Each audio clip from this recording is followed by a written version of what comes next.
I have one advantage, a big advantage that others don't have. I'm 63. It's my life experience, my life knowledge. That's what I have. I grew up through the 60s, 70s, 80s, 90s, lots of cool stuff.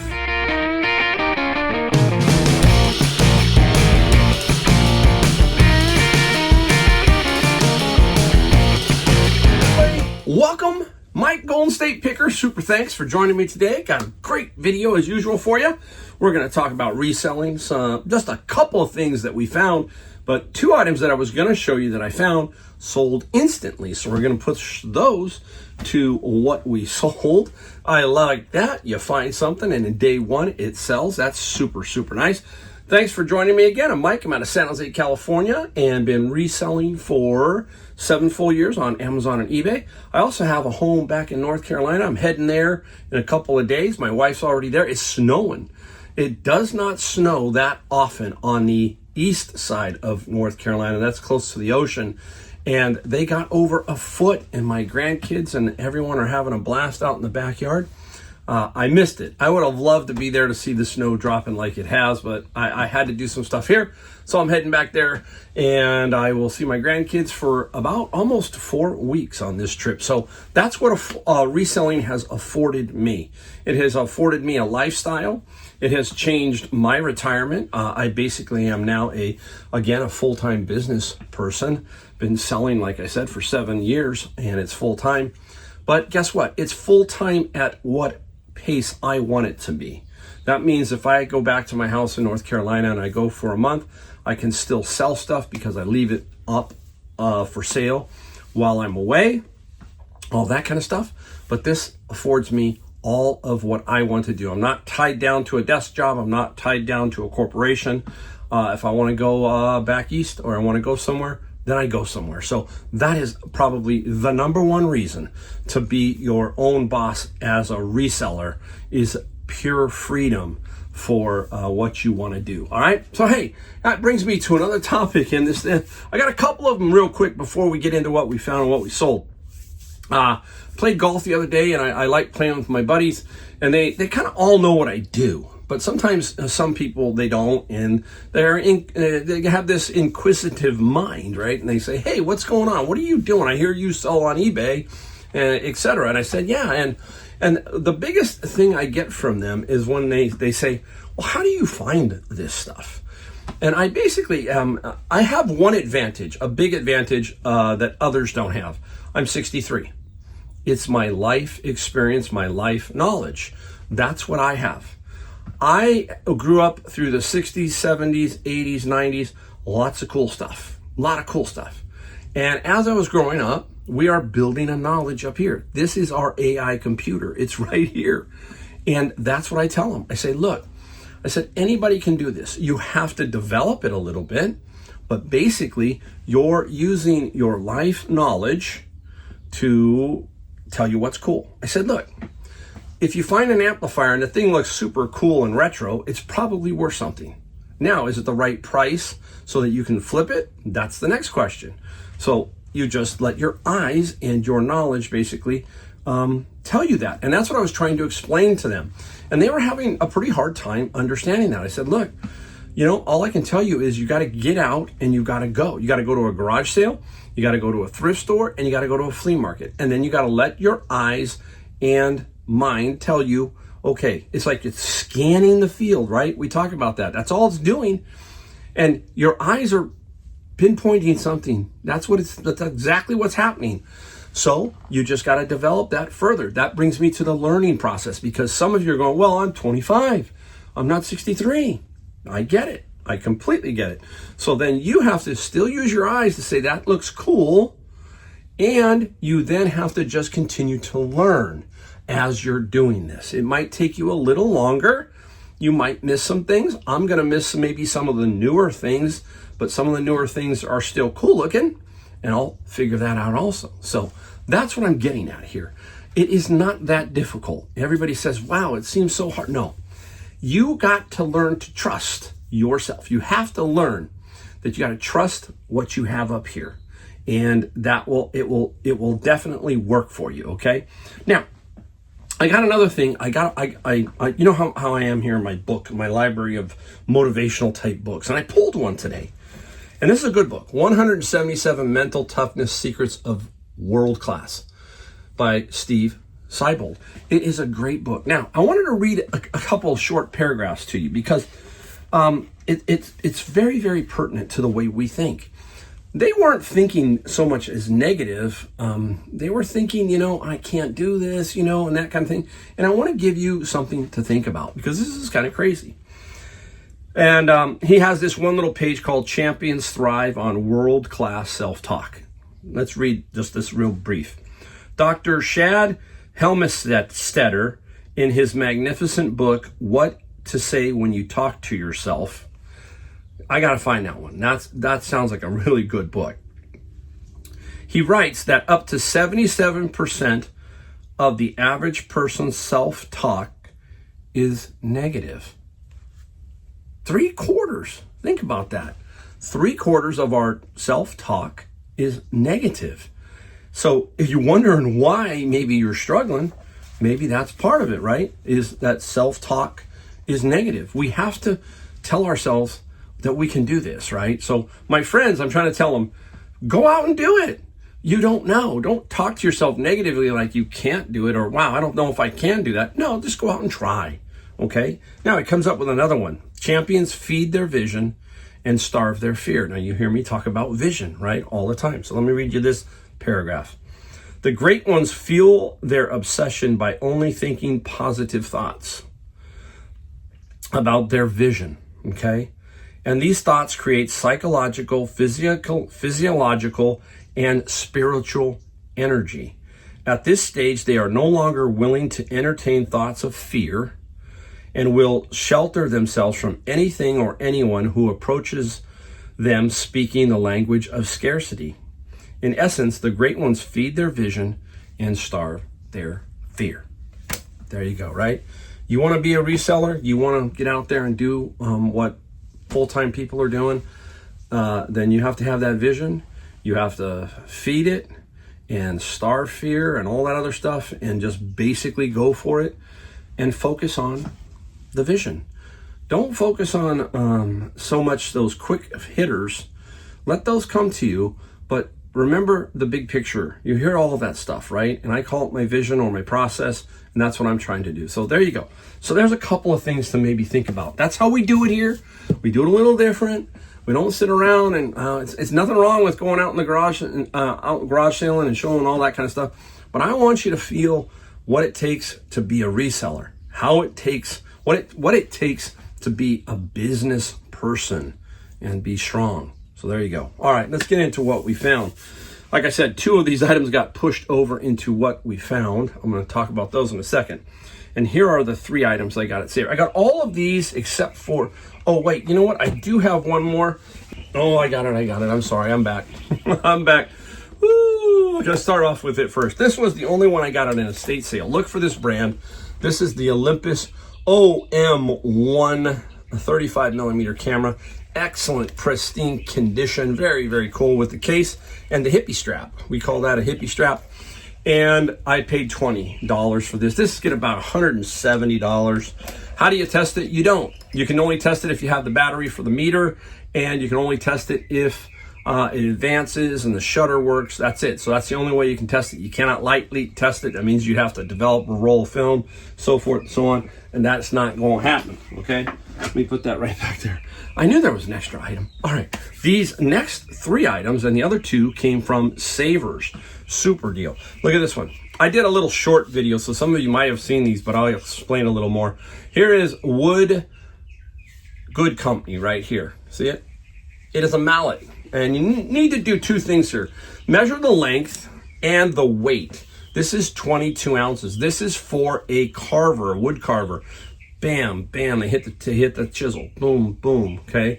And it's a heavy-duty resin-type rubber. $249. This will get $35 to $50 in that range. So, just again, look it. It looks different. It looks cool.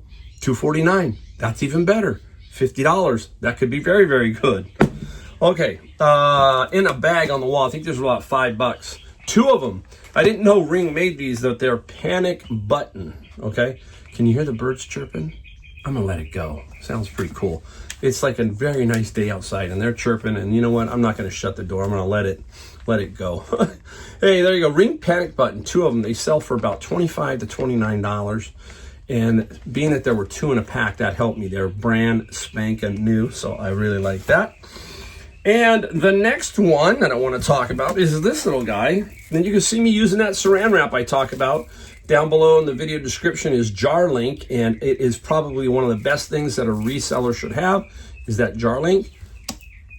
And this is called Watt Box. Look for that name. Again, what's that tell you? Interesting, different. That's all it takes. Pick that sucker up. It looks super cool. And yes, it sells for about $60 to $70. It's a power line conditioner, okay? And how do we know it works? We really don't. This one you got to take a little fly. As long as it powers on, you're cool that it does that and has the power cord. So there you go on that. So those are the 4 items that I have that I found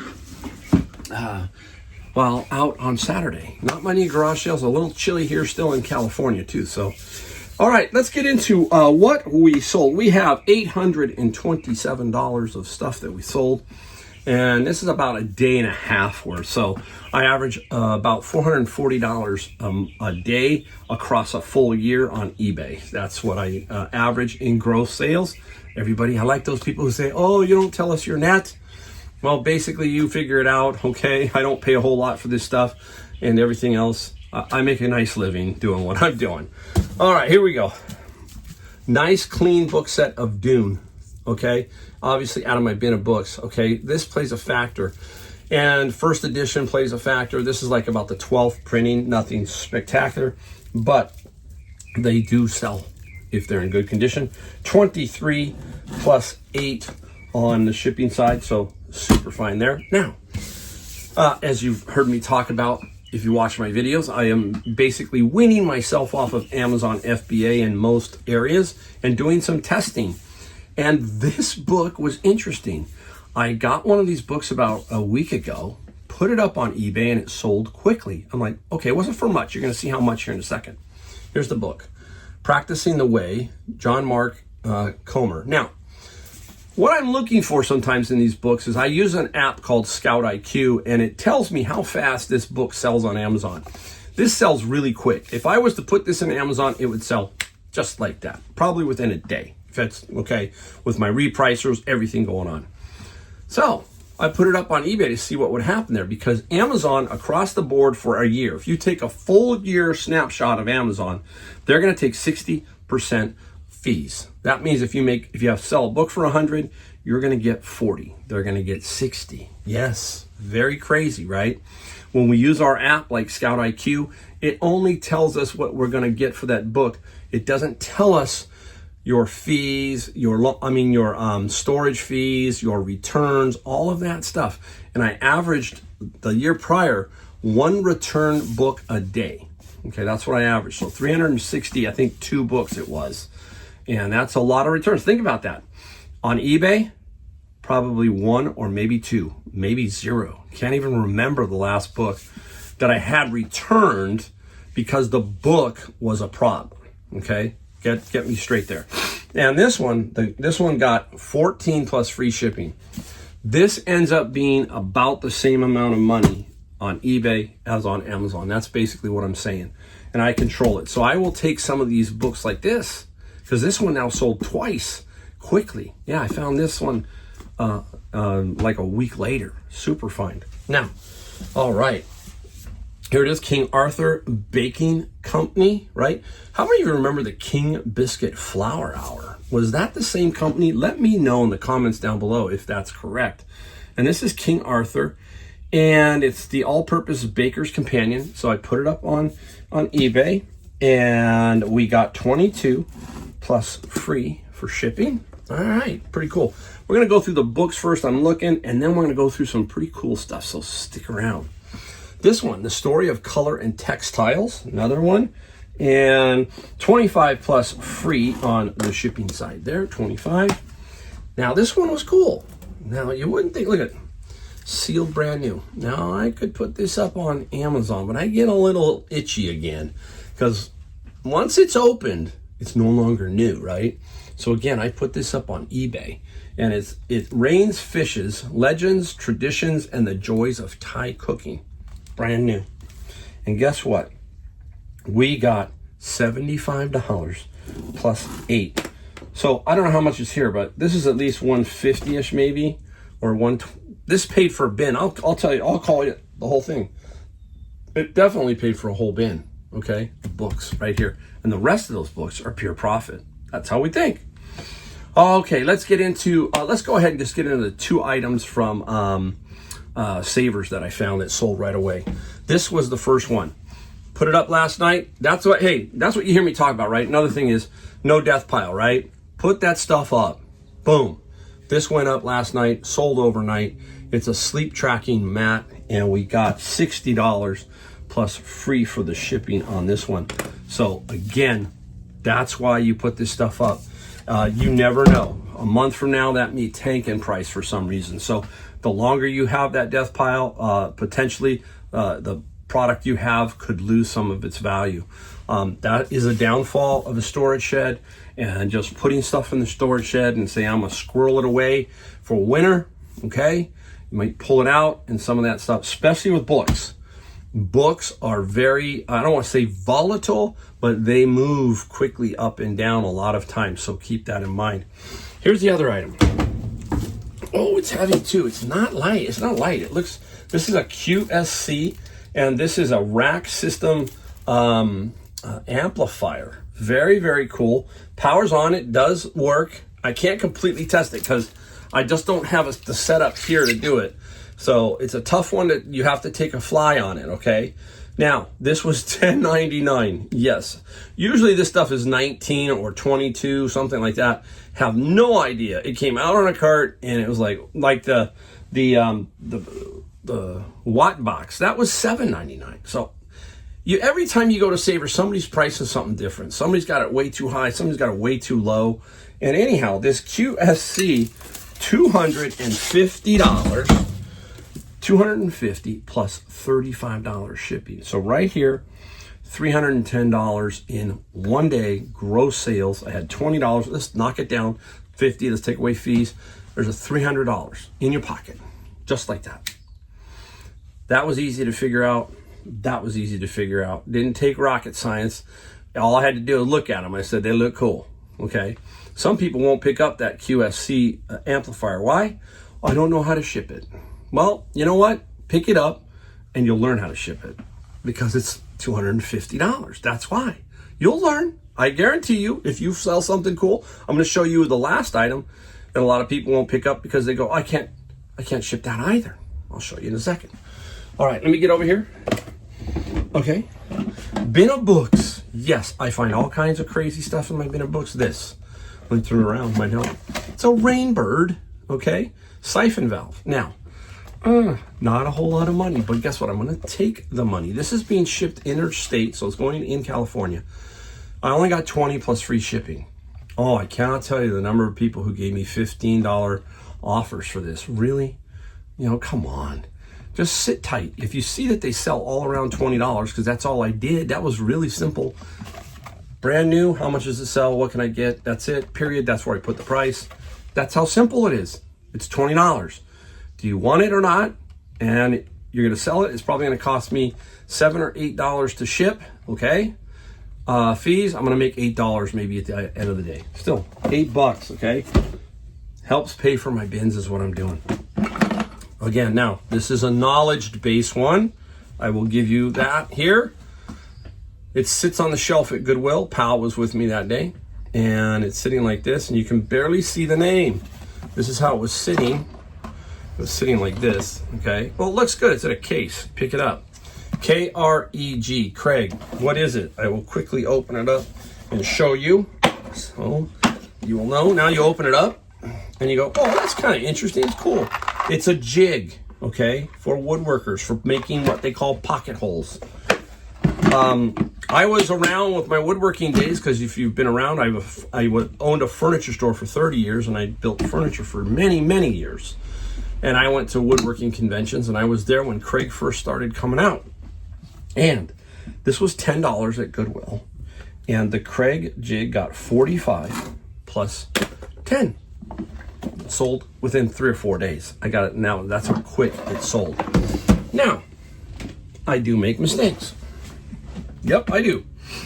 And I was getting no offers on this item, but I wasn't paying attention. And all of a sudden somebody said, hey, it's charging me $92.45 for shipping when I go to put it in my cart. That's ridiculous, right? And the only thing I was thinking was he was international and something wonky was going on.